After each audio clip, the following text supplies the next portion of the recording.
Magandang umaga po sa inyong lahat.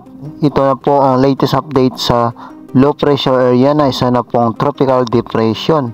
Posible sa araw po ng Huwebes or Biyernes na sa loob na po ito ng Philippine Area of Responsibility. Makikita po natin sa ating satellite images kung saan po ang malapit po yan sa Mindanao pag ito ay pumasok. Kaya habang ito ay papalapit na po sa loob ng Philippine Area of Responsibility, makikita po natin na lalo pa itong lumalakas. At hindi lang po yan, dalawang low pressure area ang nasa labas po ng ating par. Yan ay nasa bahagi po ng Pacific Ocean, kung saan po ang isa ay posible rin pumasok sa susunod na mga araw.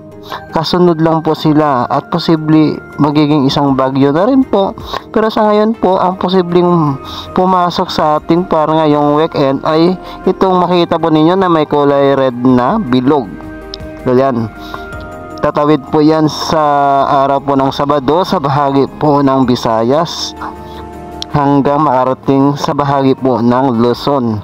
Makita po natin na habang ito ay papalapit sa kalupaan, lalo pa itong lumalakas. Kaya mag-ingat at huwag kalimutan magdala ng payong pag kayo ay lalabas ng bahay.